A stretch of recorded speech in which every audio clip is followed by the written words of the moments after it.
One, two, three, four.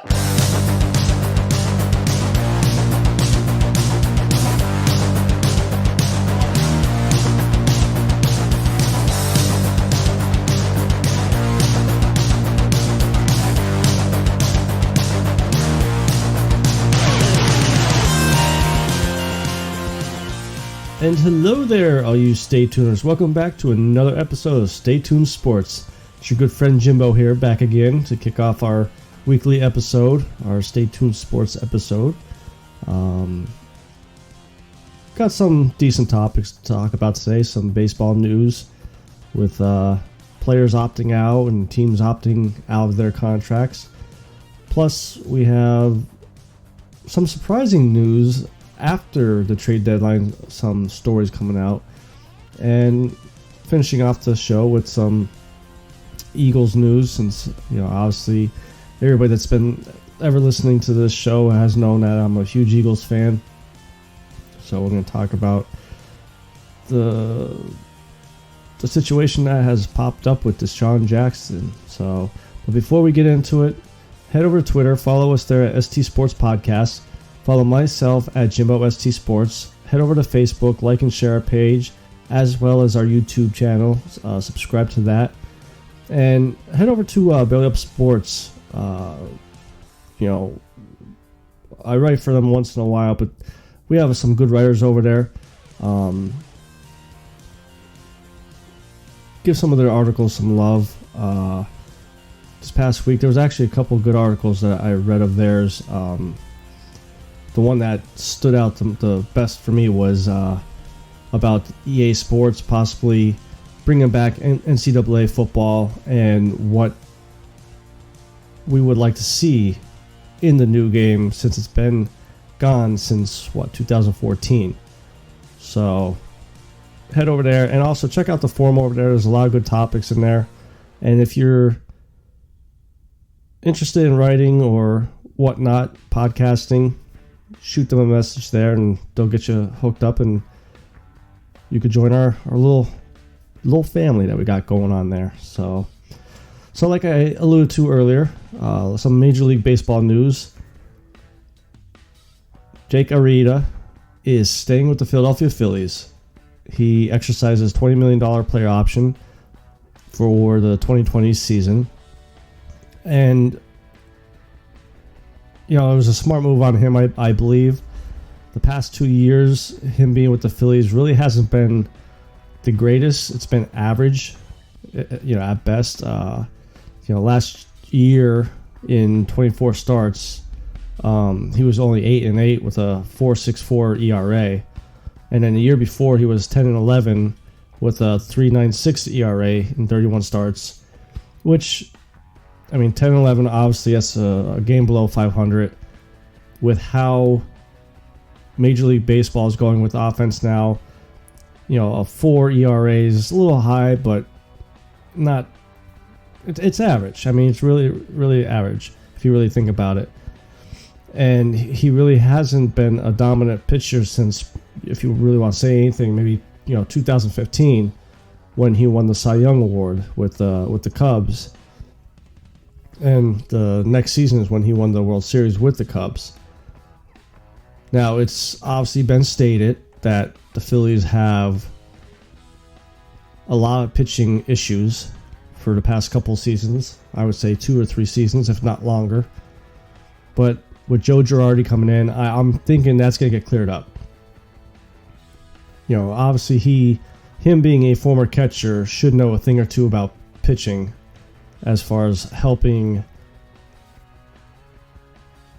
that position out for the Phillies. And the one player that opted out of a contract, which we'll get to in a second here, I'd be curious to see if the Phillies make a run at him. But before we get to that player,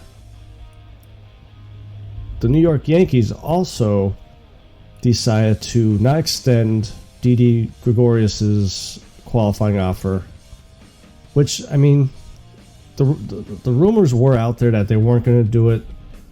I am a little surprised, I guess, in a way. Now, with them not doing this, this opens up the door to move up to move Gleyber Torres over to short, and then have DJ LeMahieu play second. Which, I mean, that's not a bad option, you know. But I'm surprised that they're letting him hit free agency. I mean, the door's still open that they can re-sign him. You know, maybe he will resign for, say, $15 million. You know, something a little bit cheaper. He did undergo Tommy John surgery last season. Or, I think the year before, which limited him to 82 games last season. And,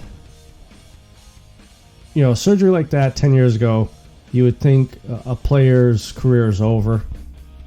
But players are built so much different nowadays, and the medical field with this type of surgery is so much better. You know, it's almost like the ACL, tearing ACL now in football. They bounce back the following year. I mean, you look at Adrian Peterson, Delvin Cook.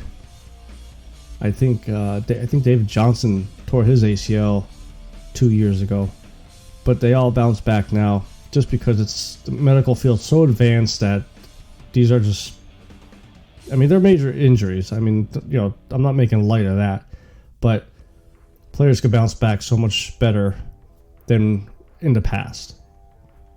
Now, the reason why I'm a little surprised at this, that the Yankees are letting Didi walk, is he averaged like 20 home runs per season. Even with the shortened season here with Didi, he still produced. I mean, he still hit 16 home runs and drove 61 runs in a half a season. From 2016 to 2018, he, like I said, he averaged 20 home runs a season. So you're taking him out of the equation. You got Aaron Judge, who is very up and down. I mean, very streaky. He's, to me, the new Chris Davis, where if he gets on a hot streak, he could string them together. But when he's off that streak, it's bad. And then you have Stanton. So that, to me, that's a lot of offense you're taking away. You know, okay, yeah, he may be the third or fourth power hitter behind Judge and Stanton, but still, I mean, that's easy runs that you don't have to work for. Instead of, you know, nickel and diamond, a single here or a double there. I mean, they got lucky last year with their pitching actually working out with the injuries early on in the season. They overcame all that, but you're not going to be able to do that year in and year out. You're going to need offense.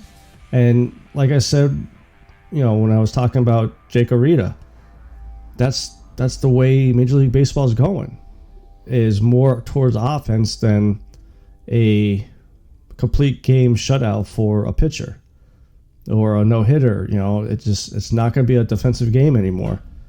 You may get them once every 3-4 days, but majority of them are going to be offensive games. And when you're in a shootout, they may be asking themselves, man, why do we let him go? Now, granted, he is, I think I saw like 29, 30 years old. So, I mean, he's hitting that age where he's going to start tailing off to a point where he'll probably be just a every other day starter. But on the flip side, though, again, you know, $17 million, almost $18 million, that is a lot of money for a player that only played 82 games last season. A non-pitching player, I should say, because, like I said, Jake Arrieta, he's getting $20 million to be average. And Didi is consistent with his averaging 20 home runs, a season with some good defensive play in there as well. I wouldn't be, as an Orioles fan, if he does hit the open market, I wouldn't be against signing him to maybe that $17.8 million offer for 2-3 years. We got all young guys, so we should have the salary cap space. I know they have that luxury tax, but I mean, when you're rebuilding, you're not going to start paying luxury tax on it. But I wouldn't mind signing him until your farm system gets built up and you're ready to start bringing up the young guys to start making a push towards the playoffs or further. Now, another player that opted out of his contract that I wouldn't mind, again, the Orioles signing, or even the Phillies. Steven Strasburg has opted out of his contract with the Nationals. And he left a lot of money on the table. He still had 4 years left on his deal he signed in 2016, which had $100 million left on it. That's $25 a year. Now, maybe his thinking here was, if Jake Arrieta, who was average, is getting $20 million a year, maybe I could get a raise here of $30 a year. I mean, he had a lights out year last year. He had 18 wins, led the National League in innings pitched, helped lead the Nationals to their first ever World Series. All kinds of records and awards in the postseason.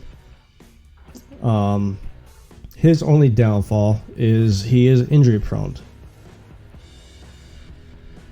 Now, if I'm the Phillies and he's looking for that $30 million a year,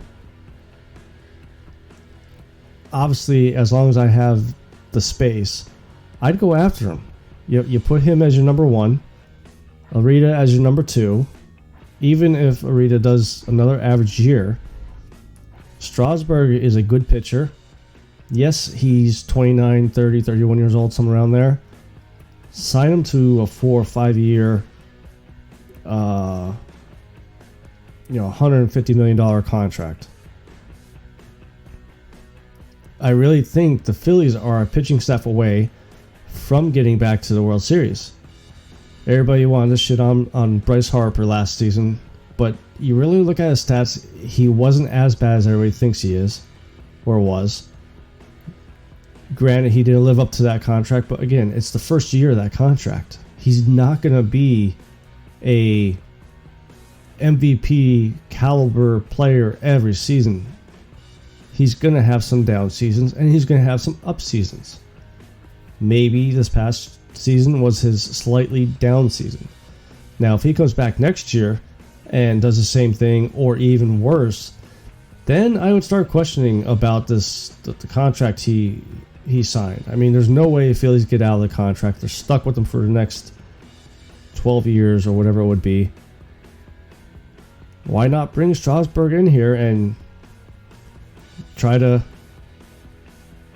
fix that pitching staff and get 2 or 3 World Series before everybody really tails off because they get older. I mean, they're offensively, they're still a young team. They have some good batters. Just got to figure out that pitching staff. So there was other players that opted out or got released and stuff like that, but those were like the 3 main players that I saw that I thought was very surprising in a way. Like Jake Arrieta, that wasn't too surprising to me. I mean, you're average. Why not pick it up? Because you may not get that $20 million in the off season. Strasburg, the only little thing that went with that story was he had to opt out by last Saturday, or he would still be with the team. So maybe it was more of a forced hand. And again, all these players could re-sign with the team, but you would think most likely the team's going to sign them cheaper. Out of those 3, I think Didi will sign cheaper with the Yankees And I kind of believe that Strasburg may actually hit free agency and leave the Nationals. Because again, the Nationals also had other players they declined, and one of their players, Redon, they're still trying to figure out if they want to pick up his player option or not. So we're going to take a quick break here. When we come back, we're going to have some college football playoff ranking talk. They released the first rankings this past Tuesday, and some NFL talk. So we will be right back after this quick break.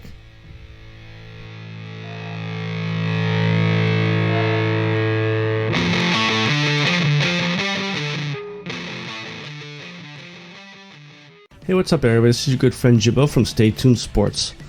Are you looking to get into writing or putting out podcasts to give you your hot takes or your opinion about certain subjects of the major sports or even e-gaming? Well, head over to bellyupsports.com and send the guys a message to get some information about how you could join our family. I've been part of the Belly Up Sports family since February, and I'll tell you what, it's a bunch of great guys and gals, help each other all out, and don't judge each other about what we put out there. So if you're interested, head over to bellyupsports.com, send a message to the guys. We're looking for writers, editors, even podcasters. So again, that is bellyupsports.com. Head over there, message them, and even read some of our articles.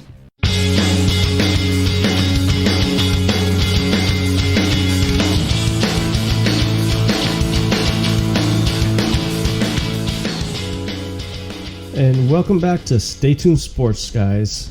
After that quick little break there. So before I left for the break, I talked a little bit that we're going to touch on the college football playoff rankings. This past week was announced. Now, last week's episode, I talked a little bit about how LSU was number 1, I believe, Alabama 2, Ohio State 3, and Clemson was 4, with Penn State on the outside looking in at number 5. So this past Tuesday, they announced Ohio State is actually debuting at number 1. LSU is number 2, Alabama's number 3, with Penn State actually sneaking in at number 4, and Clemson being number 5. Now, I'm curious to see what you guys feel about this. Here's my thinking. Ohio State at number 1, I'm okay with. I'm actually okay with that spot. Again, like I talked about last week, watching them last Saturday, they're just a powerhouse. It just, every aspect of their game seems like it's just clicking, and it's going to be hard to beat them. LSU coming in at number 2. I guess I'm okay with them at number 2, just because Alabama at number 3, to me, again, I don't think they really have played anybody yet. LSU has played other teams. I watched them with the Auburn game, a couple other games earlier in the season. So they have, I believe, the strength of schedule over Alabama. But Penn State at number 4 over Clemson. I want to know, and I'm wondering what was the thinking there as far as the voters. And don't get me wrong, I'm not saying Penn State shouldn't be number 4. I think they would be a close, maybe like a 4B. I think Clemson should be number 4. Yes, they had that one scare with North Carolina, but they are undefeated. Penn State is playing very well. Rich Franklin has that team playing very good. But like I said, I was surprised to see them there. So if the playoffs start today, though, I'll tell you what. Even though I just said I don't think Penn State should be number 4. The playoffs look nice. I mean, look really competitive. So you would have Ohio State playing Penn State, and you would have LSU playing Alabama. Now, obviously, this is going to probably change after this weekend because we have LSU playing Alabama Saturday. It's most likely going to be a night game. I'm not exactly sure what time. Penn State has, I think they're playing Minnesota, which could be a tough game. You can't take Minnesota lightly. Not sure who Ohio State's playing, but I think this time next week, we will be talking about Alabama not being in the playoff rankings. And I'll tell you what, if they lose to LSU and they're in this playoff rankings at number 4, and Penn State beats Minnesota, like all the other teams take care of their business, then we're back to square one with this playoff system. Because you have Clemson, who's undefeated, who I believe should be number 4. Penn State, who's undefeated, who I think should be number 5. I would say drop Bama down to number 6, because even Georgia is, I think they came in at number 6 as well. Now, Penn State and Ohio State have to play each other yet. We'll touch on that when that week comes. But this LSU game, if they beat Bama, I could see them moving up to number 1 and Ohio State down to number 2. Just because Alabama's history of winning over years and years and years. Yes, they may not be as pretty as prior years. Tua is playing very well. I'm not taking that away from him. But I really think LSU is going to pull the upset here and beat Alabama to move into number 1. So I think at this point next week, we'll be talking LSU number 1, Ohio State number 2. I think Clemson's going to be number 3, Penn State number 4, with Georgia coming at 5. Maybe Georgia stays at 6 and Bama drops down to 5. But I don't think Alabama will be in the playoff talks next week. So an interesting story, NFL story, that came out earlier this week was a little story about Le'Veon Bell. Came out that the Pittsburgh Steelers, before the trading deadline was over, inquired with the Jets how available was he.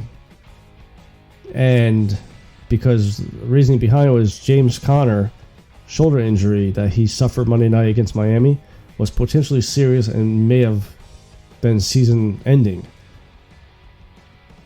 So they called the Jets up and actually did get into talks with them about what they would need to do to get Le'Veon Bell back. Now, I find it funny because Bell sat out for a year with the Steelers because they didn't want to pay what he wanted. And when he went to the Jets, actually lost money. How funny would it have been if Bell did get traded back to the Steelers and had to play for them? Like how... I understand you're hurt at the running back position as Steelers, but why would you even bring him back in? That front office, he burnt all their bridges with them.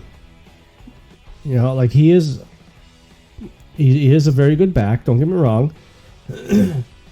But as, Mike Tomlin or the other players, how would you be able to look at him straight in the face and be like, their offensive line was even yelling, when he was doing the holdout, just shut up and get back to the team here and let's get this ball rolling.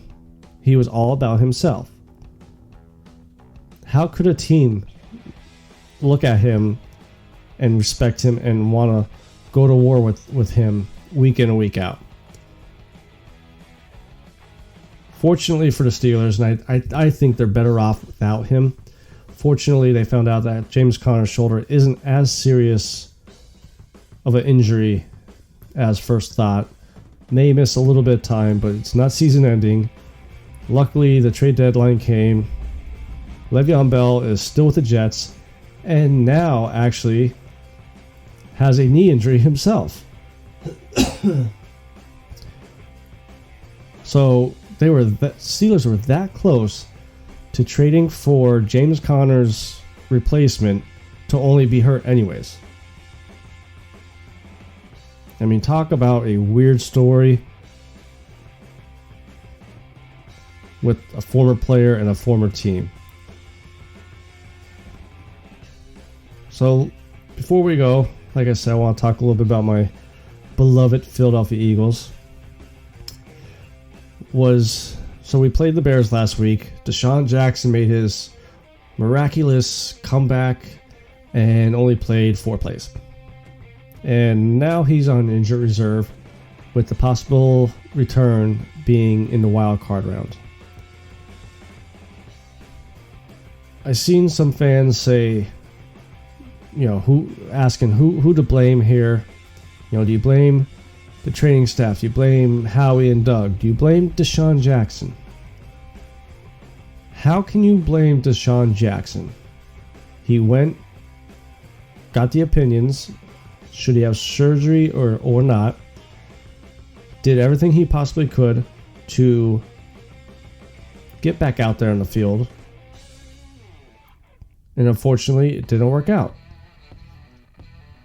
I blame the medical staff. And I don't even really blame... I blame Doug a little bit, maybe. Because what I would have done was... We're on a bye this week. What's one more week without him? Bring him back after the bye week so he gets 2 extra weeks to get healthy. But this medical staff, man... This offseason, you don't hear many fans or analysis people say that that a team should really look into their medical training staff and just replace them all. But just look at all the injuries we keep getting year in and year out. What is this medical team not doing? And even the strength and conditioning coach, what type of program do you have in here that these players can't go 2-3 weeks without getting hurt? Okay, Deshaun played two games so far this year. Week 1 and 4 plays in last week. And now won't be back till the wild card round. Jason Peters, granted he's old. Darren Sproles is old, but Miles Sanders, his hamstring was an injury through the offseason. He's banged up a little bit. Corey Clement is on injured reserve. Like, what do we do? As much as Chip Kelly, as Philly fans, we don't like him. Our players really weren't that hurt that much. Well, maybe we should look into that sports science theory that he always brought in.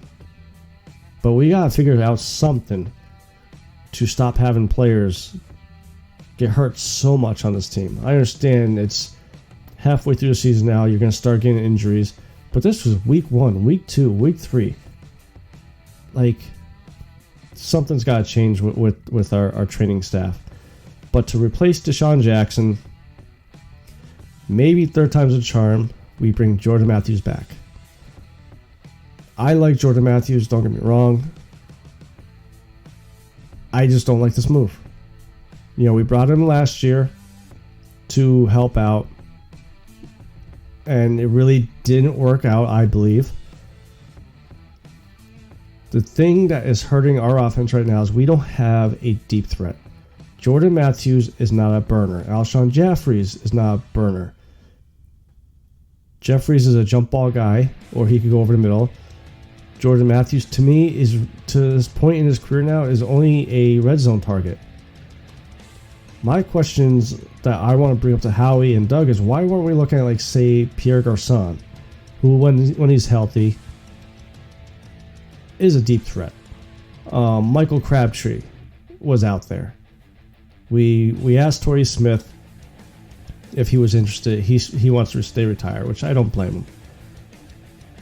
But we didn't even put a claim in for Josh Gordon.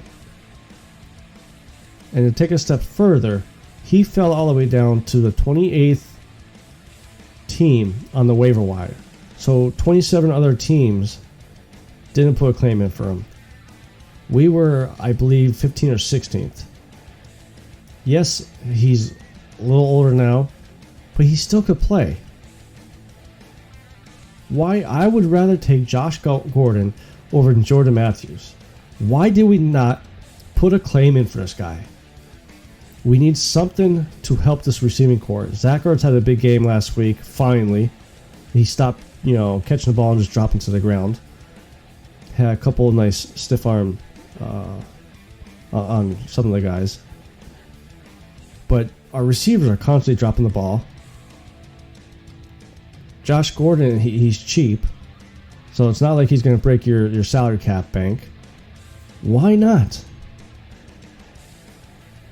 And once again, to kind of change the topic here now, once again, Doug Peterson goes away from the run. First half, we are running all over him. Literally, running all over them.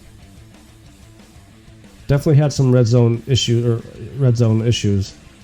Only to be up 6-0 or, at the end of the first quarter. Running all over them. Second half, we start passing. We had a nice lead, and we let them back into the game because I even said to my dad, because I was watching the game with him at the bar, Doug Peterson has an Andy Reid complex. That's all Andy Reid wanted to do, was just show that he could make McNabb a passer and make him pass 40, 45 times a game. You're not going to win with quarterbacks doing that every single game. There's only a select few quarterbacks out there and teams that could do that. The Patriots, the Packers with Aaron Rodgers. I love Wentz. Not with him, though. Especially when you got wide receivers dropping the balls left and right. They're more focused on running without the ball than actually watching the ball come in. Jordan Howard, I don't know why Howie Roseman hasn't extended his contract yet. I mean, he's almost every time looking at like 6 yards of carry. That was our bread and butter when we were on the Super Bowl run. Yes, Nick Foles was a little more accurate. Blah, blah, blah, blah about Foles. But we were a ground and pound team. LeGarrette Blount, Corey Clement as a receiver, running the ball a little bit. Jay Ajayi running up the middle. Darren Sproles catching the ball and bouncing stuff outside. You look at our running backs now. Jordan Howard running the ball up the middle. Miles Sanders bouncing the ball outside, catching the ball. Darren Sproles, when he's there, doing his thing. I'm not saying run the ball 30, 35 times a game, but you got to stay balanced.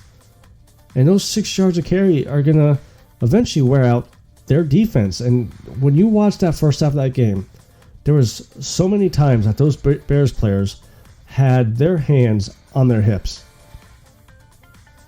You watch the second half, they're fresh.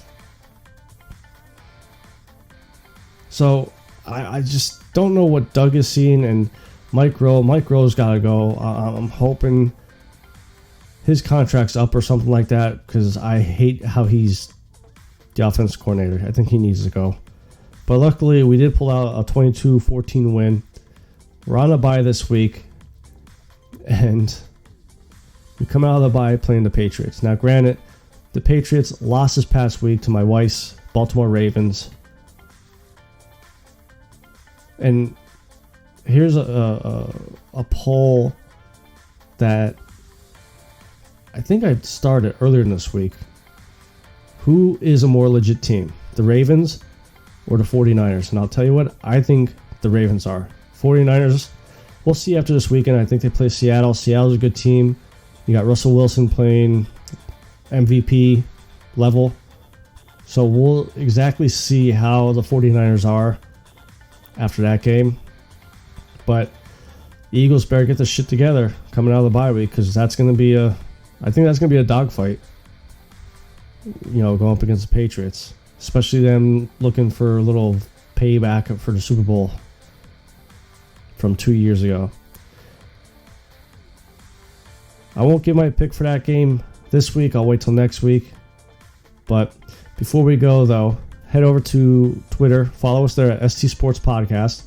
Follow myself at Jimbo ST Sports. Head over to Facebook, like and share our page there. And head over to YouTube and subscribe to our channel. I made tomorrow's episode play around with a live episode. So that's why you guys should head over to Twitter, because I'll post on there exactly when I will be going live. So you guys can throw your questions, comments, whatever you want. Get a little interaction with each other there. So till tomorrow, boys and girls and kids and adults, it's your good friend Jimbo, signing out.